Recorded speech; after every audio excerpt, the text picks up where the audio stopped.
Hi friends, it's Miss Nikki here. I wanted to show all of you friends a special video this time, and since a lot of my turtle friends and my bear friends know how much I love animals and critters, I thought it would be fun to show you some of my creepy crawlies.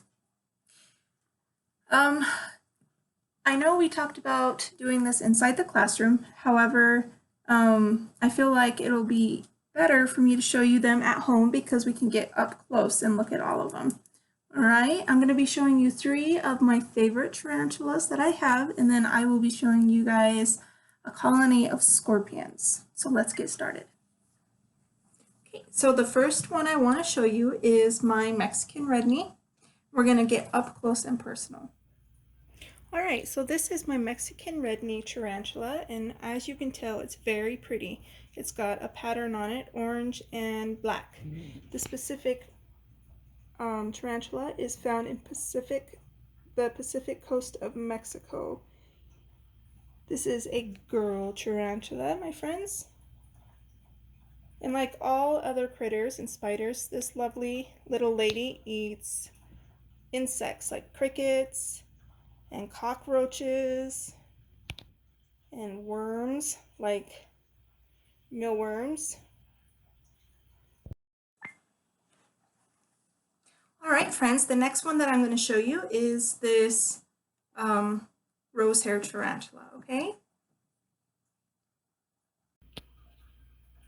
All right, this is my rose hair tarantula. I've had this one probably the longest. I actually named her Bowen before I found out it was a female.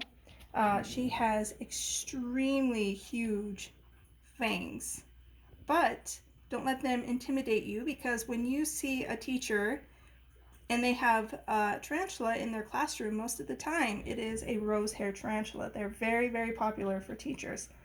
So here she is, and she's very excited because the lid is off. She wants to play. The last time she got out, she ran far, and now I'm worried about her escaping. So I am not going to let her escape this time. If you notice, she has a cricket in there.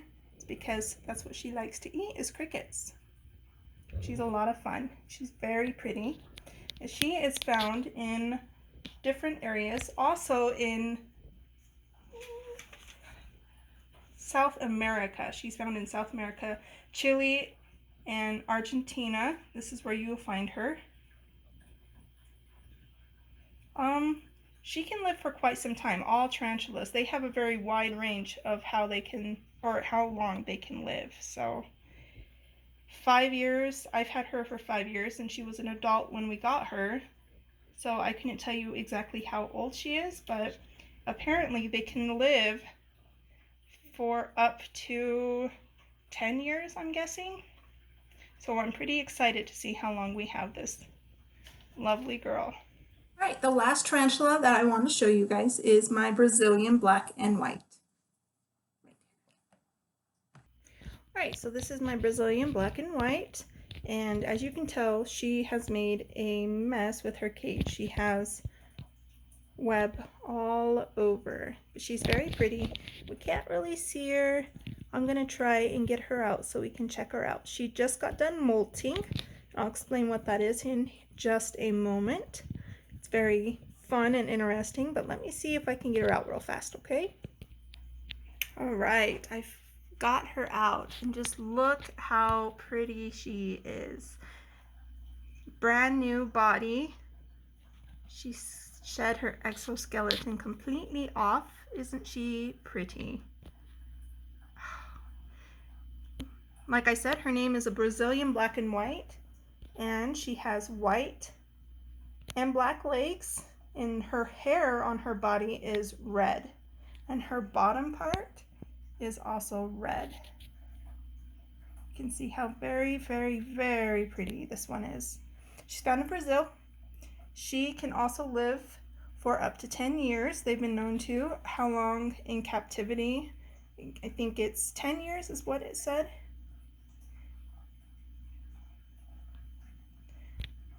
And we've had her for about 4 years now. and I got her when she was a baby. So we've had her for a while. She is my prettiest tarantula. As of right now, she is definitely our prettiest tarantula that we have.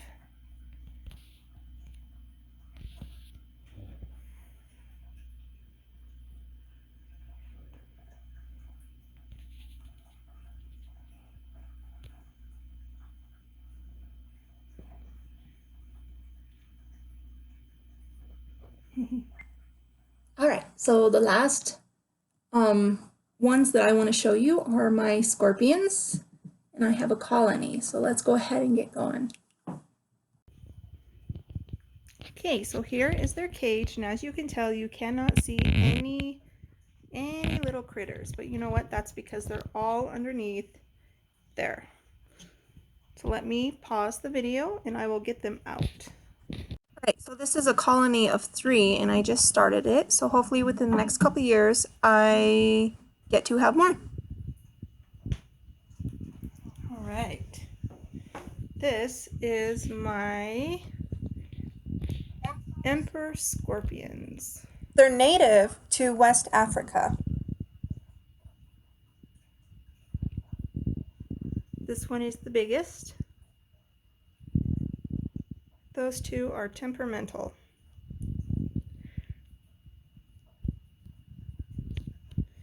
I've had these guys for about a year now, I'd say, and they will get really, really big.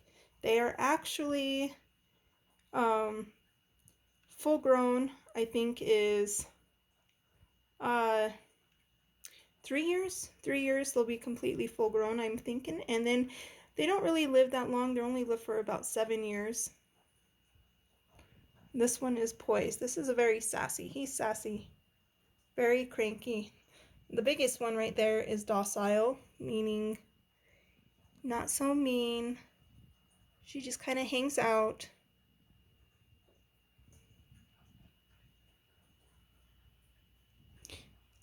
Out of all scorpions, the emperor scorpions just happen to be the biggest in the world. They will grow to be quite big. Quite big. Fun fact about scorpions, you can tell how venomous they are by their front claws. Little scorpions that have tiny claws are more venomous than scorpions that have huge claws. So our Wyoming scorpions that we have here are much more venomous than these large emperor scorpions. All right, friends, so that was a small portion of my collection that I wanted to show you. I hope you enjoyed it. There's a couple things I want to go over with you. So the first thing I want to go over is I mentioned molting, where they shed their skin.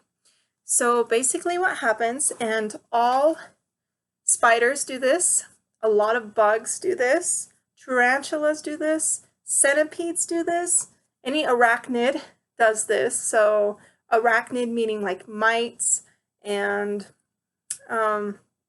cockroaches, I think, do this. They shed their shell. The hard part of their body is on the outside, kind of like our bones are on the inside. Their shells are hard, and it protects them. And as they grow, because they have to grow just like us, they aren't able to grow with that hard shell on. So what they do is they quite literally come out of that hard shell, and what's left is a lovely shell. And all this is, it's just a shell of it. Now, like I said, tarantulas do this, spiders do this, lots of little fun things do this. And I was going to bring these because I have some of these. I was going to bring some of them to show you guys. They are completely washed. This one was washed about 24 hours in antibacterial soap, and it soaks in there.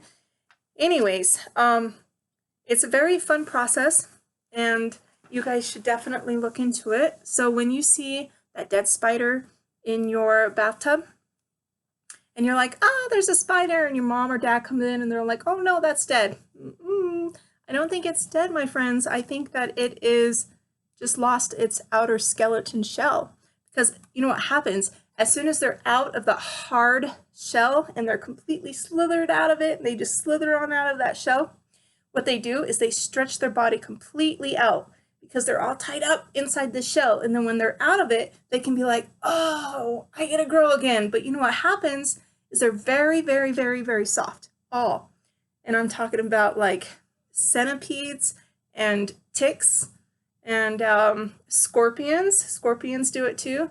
They have that hard, hard shell and they molt. And that's what that is. It's a molting process. And they molt their body out. And what comes is that fun little thing. So anyways, I can talk for days about it because I find it quite interesting. All right, so another thing I wanted to talk to you guys about is holding these. I do not hold my tarantulas and I do not hold my scorpions. And if I see spiders outside, I don't hold them either. And snakes, I don't hold them. I let them be. It's fun to watch and it's fun to look, but I don't think that it's very nice to hold them because one, it stresses them out, and two, the tarantulas and the scorpions are considered venomous. Not poisonous, but venomous. They do have venom in there. Their venom is a lot like some scorpions and some tarantulas and some spiders have more venom than others. The 3 tarantulas that I showed you today, they're not near as venomous as the other ones I could have showed you. And my emperor scorpions, they are not as venomous as the scorpions that we have here in Rock Springs and Green River. So, and another reason that I don't hold any of my critters is because they say that if you are allergic to bees, you will have that same reaction that you have towards bees, towards tarantulas and other poisonous or venomous critters. And I've never been stung by a bee, so I don't want to take that chance. Another reason why I don't hold them is because it stresses them out. And the last thing I want is to stress any of my critters out. So I don't hold none of my scorpions and I don't hold any of my tarantulas. They are just for showing and looking. I am very comfortable lifting up the lid and looking at them just because I've had them for so long and I understand them. But as far as coming into the classroom and opening up the lid and playing around, it wouldn't have happened. So this was a great way for me to show you my critters and get up close and personal with them and show you them. So I hope you enjoyed it and I hope you guys have a wonderful rest of the year. Bye.